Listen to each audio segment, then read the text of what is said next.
নমস্কার শ্রোতা বন্ধুরা, জেনে রাখুন এই পর্বে আপনাদের সকলকে জানাই স্বাগত। তুলা রাশি বা তুলা লগ্ন আপনার যাই হোক না কেন, এই ভিডিওটি আপনার জন্য। শ্রোতা বন্ধুরা, পুজোর মাসেই আপনার জন্য বেশ কিছু গোচর আপডেট রয়েছে। ছোট গোচর, কিন্তু মনুষ্য জীবনে তার গুরুত্ব অনেক বেশি। যেমন ধরুন বুধের গোচর। বুধ আপনার জীবনে এতটাই গুরুত্বপূর্ণ যে তার একটি শুভ অবস্থান আপনার যোগাযোগ বৃদ্ধি করে, মনের মধ্যে বিভিন্ন ব্যবহারিক আইডিয়া দেয়, অর্থাৎ যার ফলে আপনি আপনার কর্মজীবনে অগ্রসর হতে পারেন, পড়ুয়াদের জন্য পড়াশোনায় উন্নতি আনেন।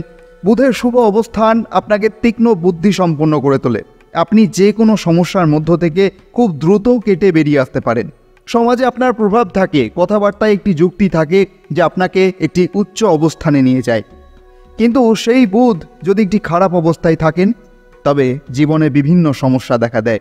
যেমন কর্মে যদি কোনো বাধা আসে, সেটি সহজে সমাধান হতে চায় না। ভালো যোগাযোগের অভাবে অনেক সুযোগ হাতছাড়া হয়। কথার মধ্যে জড়তা ভাব ভালোভাবে লক্ষ্য করা যায়। পড়াশোনায় অমনোযোগ দেখা যায় এবং বারংবার অপ্রাসঙ্গিক চিন্তাভাবনা মনের মধ্যে ভিড় করে। ধরা যাক আপনি দেবগুরু বৃহস্পতিকে শুভ গ্রহ হিসাবে মানেন। আপনার অধিপতি যেই হন না কেন, যদি তার ক্ষেত্রে সেই গ্রহ অশুভ ফল প্রদানকারীও হন, তারপরেও তিনি ভাবেন ইনি হচ্ছেন শুভ গ্রহ এবং তার জন্য জীবনে অনেক উন্নতি আসতে পারে। এটা কিন্তু একটা ভুল ধারণা। আবার নক্ষত্রের মধ্যেও আছে।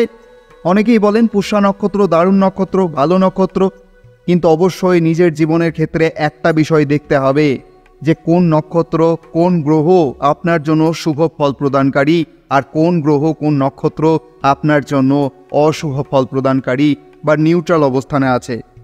কারণ সবসময় কিন্তু এটি সেইভাবে কাজ করে না। প্রত্যেকের জন্য আলাদা নক্ষত্র, আলাদা শুভ অশুভ গ্রহ থাকে, যা শুধুমাত্র নিজের জন্মছক দেখেই বোঝা যায়।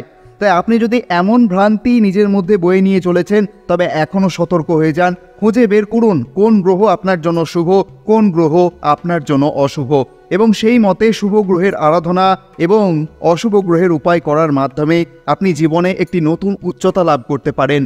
একটি অপ্রাসঙ্গিক উপায় কখনো ভালো ফল দেয় না। যেমন জন্মছক না দেখেই যদি আপনাকে বলা হয় আপনি এই নাম জপ করুন, তাহলে সব বাধাবিঘ্ন কেটে যাবে, তবে তাতে আসলে এক সম্প্রদায়ের প্রচার হয় ঠিকই, তাদের ব্যবসায়িক সম্প্রসারণ বাড়ানো যায় ঠিকই, কিন্তু আদতে তাতে কোনো সমাধান হয় না। যেমন মলম লাগিয়ে জ্বর সারে না, কিন্তু মলম বিক্রেতার রোজগার হয়, এটা ঠিক সেই রকম। তাই অবশ্যই বিভ্রান্ত হবেন না, অন্যের স্বার্থ পূরণে নিজেকে জলাঞ্জলি দেবেন না। এটা আমার আপনাদের প্রতি করজোড়ে অনুরোধ। দেখুন, বুধ হচ্ছেন বিবেকের গ্রহ, প্রজ্ঞার গ্রহ, বুদ্ধির গ্রহ, মনের মধ্যে যে একটা উপস্থিত ভাব আপনার, সেই সম্পর্কিত গ্রহ। আপনি বিদেশে থাকুন বা স্বদেশে থাকুন, সবার নেতৃত্ব দেওয়ার শক্তি যদি কারোর মধ্যে থাকে, তিনি হলেন বুধ।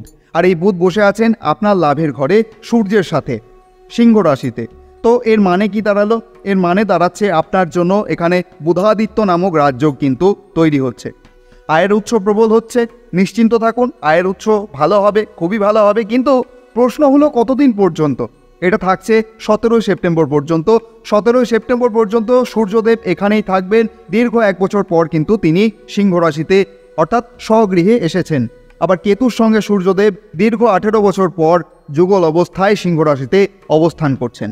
আপনার জন্মছকে যদি স্বরবল, দিকবল, কালবল, চেষ্টা বল সমস্ত দিক থেকে ভীষণভাবে দুর্বল হয়, তার ফলেও কিন্তু আপনি প্রভাবিত হতে পারেন, ভালোর দিকে হন বা খারাপের দিকে হন। কিন্তু খারাপের দিকে হবেন না এই কারণ এমন কিছু মোক্ষম উপায় রয়েছে যে উপায়গুলি করার মাধ্যমে আপনার যত খারাপ দিক সেগুলি আস্তে আস্তে ভালোর দিকে যেতে দেখা যায়।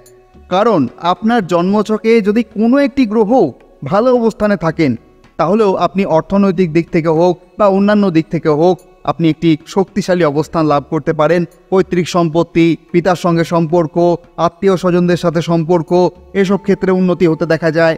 আপনার মধ্যে যে উপস্থিত মনোভাব, তার ফলে আপনার ব্যবসা ভালো চলে, এই সমস্ত কিছু কিন্তু ঘটতে দেখা যায়। কিন্তু 17 তারিখের পরে সূর্য সরে যাচ্ছেন, কিন্তু গল্প এখানেই শেষ নয়। অবস্থা দুর্বল হয়ে যাবে, টাকা খরচ হবে। যা কিছু 17 তারিখ পর্যন্ত আয় করেছেন সেটা অল্প হলেও আপনার জন্মছকে এই সম্পর্কিত গ্রহ যদি ভালো অবস্থানে থাকেন, তবে ভালো পরিমাণ অর্থ আসবে। আর যদি না থাকে, তবে অল্প আসবে, আয় আটকে যাবে না। কিন্তু একটা সময় খরচাও আসতে দেখা যায়। আপনি ঠিকই বুঝছেন আমরা কোন দিকে ইঙ্গিত করছি। সামনে দুর্গাপুজো আসছে, তাই খরচা কিন্তু হতে পারে। আর এই যে দুর্গাপুজো সামনে আসা, আর সূর্যদেবের আপনার দ্বাদশ ঘরে প্রবেশ, এটা কিন্তু প্রায় মিলে যাচ্ছে। সূর্যদেব আপনার দ্বাদশ ঘরে প্রবেশ করলে খরচা আপনার বাড়তে দেখা যায়। এদিকে আনন্দ উৎসবে খরচ কিন্তু একটি স্বাভাবিক ব্যাপার। তাই অবশ্যই আপনাকে একটু মেপে চলতে হবে। আপনার সমস্ত জমানো অর্থ যদি আপনি এক পুজোতেই শেষ করে ফেলেন, তাহলে এখনও তো অনেক পার্বণ আছে, সেগুলো কিভাবে কাটবে? তাই অবশ্যই একটা বিষয় খেয়াল রাখবেন, সূর্যদেব যতই খরচার ঘরে দ্বাদশ ঘরে আসুক না কেন, আপনার সঞ্চয় যাতে ঠিক থাকে সেই দিকটা আপনি চাইলেই কিন্তু ঠিকঠাক করে রাখতে পারেন। আপনি নিজেকে নিয়ন্ত্রণ করতে পারেন, কিন্তু নিয়ন্ত্রণ আপনি তখনই করতে পারেন যখন আপনি ব্যাপার সম্বন্ধে অবগত আছেন। কিন্তু যখন আপনি জানতেই পারলেন না, জানার চেষ্টা করলেন না, তখন আপনি কিভাবে এই বিষয়টি আটকাবেন?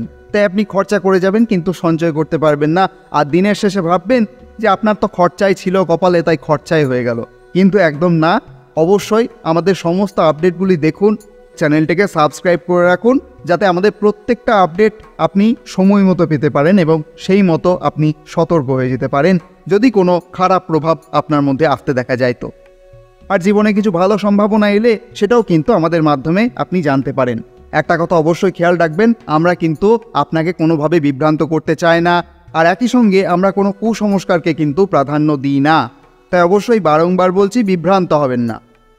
দ্বাদশ ঘরে সূর্য গেলেন মানে আপনার প্রচুর অর্থ খরচা হয়ে যাবে, যত ইনকাম করবেন সব জলে চলে যাবে, এমনটা কিন্তু একদম নয়। আপনি কিন্তু এই বিষয়টিকে সম্পূর্ণ নিয়ন্ত্রণ করতে পারেন, এতে কারোর কিছু যাবে আসবে না।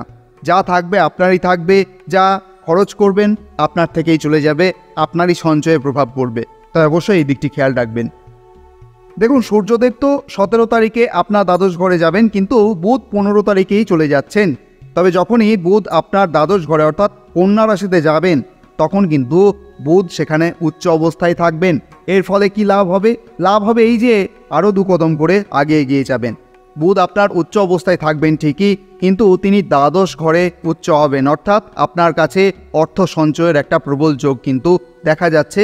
কিন্তু সেই অর্থকে কাজে লাগানো বা খরচ করার যে ব্যাপার, সেটা কিন্তু একটু কম হতে পারে।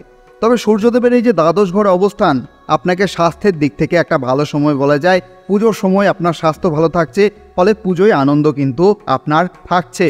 স্বাস্থ্যই প্রথম সুখ, স্বাস্থ্য ভালো থাকবে, মান সম্মান পদ প্রতিপত্তি সমস্ত কিছু উন্নতি হতে দেখা যায়। তবে মঙ্গল এখানে বসে আছেন, ফলে দাম্পত্য জীবনে একটু খেয়াল রাখতে হবে, তর্ক বিতর্ক মতানৈক্য এগুলি যাতে কম হয় বা এগুলিকে যাতে আটকানো যায়, সেগুলির জন্য আপনাকে একটু পরিশ্রম করতে হবে। কিছু কিছু ত্যাগ স্বীকার আপনাকে করতে হতে পারে। মঙ্গল বসে আছেন যাদের সম্পর্ক ভেঙে যাওয়ার পথে রয়েছে, অর্থাৎ সেই সম্পর্কের মধ্যে কোনো মধুরতা ছিল না, তবে সেই সম্পর্ক ভেঙে যাবে সেটা নিশ্চিত করে বলা যেতে পারে। ব্যবসায়িক অংশীদারিত্বের সাথে সাবধানে চলতে হবে, কারণ এখানে একটি ত্রিগ্রহী যোগ দেখা যাচ্ছে। এটা যে আপনার জন্য খুব ক্ষতি সেটা কিন্তু একদমই নয়, কিন্তু এটা আপনার জন্য লাভদায়কও নয়। এর ফলে আপনার মধ্যে যে আত্মবিশ্বাসের স্তর সেটা একটু কম থাকতে পারে। ভাই বোন বন্ধুবান্ধবের কাছ থেকে একটু সতর্কতা অবলম্বন করতে হবে, কারণ তাদের স্বার্থ পূর্ণ হতে পারে কিন্তু আপনার প্রত্যাশা পূরণ হবে না, এটা আগের থেকেই বলে রাখছি। যদি আপনার মধ্যে সুগার রয়েছে তাহলে আবার সাবধান হতে হবে, গাড়ি চালানোর ক্ষেত্রে সতর্ক থাকতে হবে, কারণ দ্বাদশ ঘরে কিন্তু আপনার ক্ষেত্রে মঙ্গল ভালো অবস্থানে নেই। তাহলে অবশ্যই হনুমান মন্ত্র জপ করতে পারেন, হনুমান মন্দিরে প্রদীপ প্রজ্বলন করতে পারেন। তার ফলে আপনার মধ্যে যদি কোনো অশুভ প্রভাব থাকে তাহলে সেটি কিন্তু আস্তে আস্তে কাটতে দেখা যায়। এবার একটু গুরুশ্রেষ্ঠ শুক্রের কথা বলা যাক। আপনার অধিপতি শুক্র, তুলা রাশির অধিপতি, বসে আছেন আপনার দশম ঘরে। পঞ্চম ঘরে আছে রাহু, ষষ্ঠ ঘরে বসে আছেন শনিদেব, দ্বাদশ ঘরে আছেন মঙ্গল, নবম ঘরে দেবগুরু বৃহস্পতি এবং একাদশ ঘরে আছেন বুধ, কেতু এবং সূর্য। প্রথম ঘর আপনার স্বাস্থ্যের ঘর, আপনার যে রোগ প্রতিরোধ ক্ষমতা সেটি বোঝায়। একটু হাত কেটে গেল সেটা কতদিনের মধ্যে শুকোলো, একটু জ্বর হলো ঠান্ডা লাগলো সেটা কতদিনের মধ্যে সারলো, এই ব্যাপারটিকে বোঝা যায়।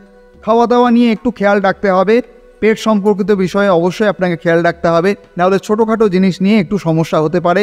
খাওয়া দাওয়া সম্পর্কিত বিষয়ে শুধু এতটুকুই, কিন্তু আপনার শুক্র যখন কেন্দ্রস্থানে রয়েছেন আপনার যে রোগ প্রতিরোধ ক্ষমতা সেটি শক্তিশালী হবে, দ্রুত আরোগ্য কিন্তু হতে দেখা যায়। এবার একটু পড়াশোনা নিয়ে বলি, তুলা রাশির জন্য পড়াশোনা কেমন যাবে। আপনার পড়াশোনার ঘরটি হচ্ছে আপনার পঞ্চম ঘর, পঞ্চম ঘরে রয়েছে রাহু এবং আপনার যিনি পঞ্চম ঘরের অধিপতি তিনি হচ্ছেন শনিদেব, তিনি এখন ষষ্ঠ ঘরে অবস্থান করছেন। দেখুন, পঞ্চম ঘরে রাহুর কাজ মূলত কিছুটা সন্দেহ তৈরি করা, সংশয় তৈরি করা, অনেক সময় ভুল বোঝাবুঝি হয়। আপনি যা করছেন, আপনার পরিবার যা বলছেন, আপনার মন সেদিকে থাকে না। আপনার মন অন্য কিছুতে থাকে, মানে বিভ্রান্ত তৈরি হয় যখন রাহু আপনার পঞ্চম ঘরে থাকে। আর শুধু সেপ্টেম্বর মাস নয়, অনেকটা সময় ধরে কিন্তু রাহু আপনার পঞ্চম ঘরেই রয়েছেন, এই নিয়ে আমরা আগেও বলেছি। তাই অবশ্যই কিন্তু তার জন্য কিছু প্রতিকার করা দরকার। আর যেহেতু শনিদেব আপনার ষষ্ঠ ঘরে রয়েছেন, আর যদি পড়াশোনার কথা বলা যায় তবে অ্যাডমিশনগুলি হয়ে যাবে, অসুবিধা হবে না। যদি কোনো পরীক্ষা থাকে তবে সেখানে একটা গড়পড়তা লক্ষ্য করা যেতে পারে।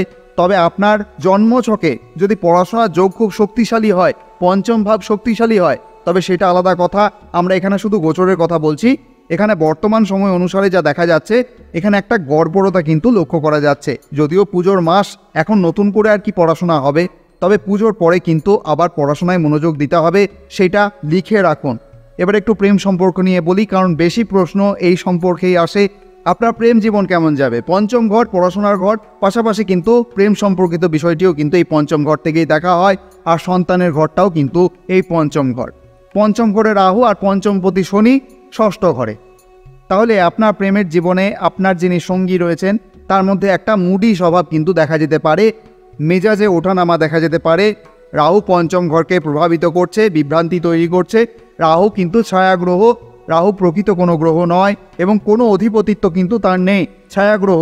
আর রাহু কিন্তু প্রতারণার গ্রহ বলেও পরিচিত, মানে সামনে মানুষ যেমন বলছে আসলে তেমন নাও হতে পারে। এই মাসে আপনার মনে কিন্তু এমনটা হতে পারে। আর রাহু মনে বিভ্রম তৈরি করে। রাহুর কিছু ভালো দিকও আছে, সেই নিয়ে আমরা আগেও আলোচনা করেছি, কিন্তু কিছু খারাপ প্রভাবও রয়েছে। প্রেম সম্পর্কে বিভ্রম হতে পারে, কোনো ছোটোখাটো কারণে তর্ক বিতর্ক হওয়া, এগুলি কিন্তু বিভ্রান্তি তৈরি করতে পারে। অবশ্যই সন্দেহ, সংশয়, বিভ্রান্তি থেকে বেরিয়ে আসা দরকার। আপনার সঙ্গীর মধ্যে এই জিনিসটি একটু বেশি করে দেখা যেতে পারে। তবে আপনার অধিপতি গুরুশ্রেষ্ঠ শুক্র যেহেতু কেন্দ্রে আছেন, তাই আপনি চেষ্টা করবেন মানিয়ে চলার। কিন্তু শনিদেব ষষ্ঠ ঘরে থাকার ফলে কিছু সময়ের জন্য কথা বন্ধ থাকতে পারে। বিশেষ করে 14-15 সেপ্টেম্বর থেকে 25-26 সেপ্টেম্বরের মধ্যে প্রেম সম্পর্কে একটু বেশি সমস্যা দেখা দিতে পারে, তাই স্থির থাকতে হবে এই সময় আপনাকে। এবার বলি একটু বিবাহিত জীবন নিয়ে। বিবাহিত জীবন কেমন হবে? সপ্তম ঘর আপনার বিবাহ সম্পর্কিত ঘর। সপ্তম ঘরের অধিপতি মঙ্গল আপনার প্রথম ঘরে প্রবেশ করবেন 14 সেপ্টেম্বর। আর সপ্তম ঘরকে দেখবেন, এটা কিন্তু খুবই ভালো একটা অবস্থান, আপনার জন্য খুবই ভালো হবে। কারণ সপ্তমেশ যখন প্রথম ঘরে আসবেন এবং সপ্তম ঘরকে দেখবেন, তখন কিন্তু 14 সেপ্টেম্বরের পর থেকে এটা কিন্তু খুব ভালোর দিকে যাচ্ছে। মঙ্গল তার নিজের ঘরকে দেখবে। যদি আপনি ভ্রমণের পরিকল্পনা করছেন, বেড়াতে যাওয়ার কিছু করার পরিকল্পনা করেন, তবে 14 সেপ্টেম্বরের পর থেকে কিন্তু সময়টা খুবই ভালো। সামনে পুজোও আসছে, ঘুরে বেড়ানোর ব্যাপারটাও একটা আছে, সম্পর্ক কিন্তু ভালো থাকছে। তাই পুজোয় কিন্তু একটা আনন্দের ভাব কিন্তু থাকছে, অসুবিধা কিছু নেই। তবে 14 সেপ্টেম্বরের আগে পর্যন্ত মঙ্গল যেহেতু আপনার দ্বাদশ ঘরে অবস্থান করছেন, তখন কিন্তু আপনার জীবনসঙ্গীর কিছু অ্যালার্জি বা ভারী জিনিস তোলার ফলে কোনো পিঠে ব্যথা, মাইগ্রেন, মাথা ব্যথা এগুলো দেখা যেতে পারে।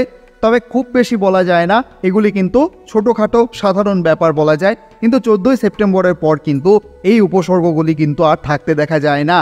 তারপরেও বলবো, অবশ্যই স্বাস্থ্যই সম্পদ। স্বাস্থ্যের ক্ষেত্রে কোনো ফলের আশা করা উচিত নয়।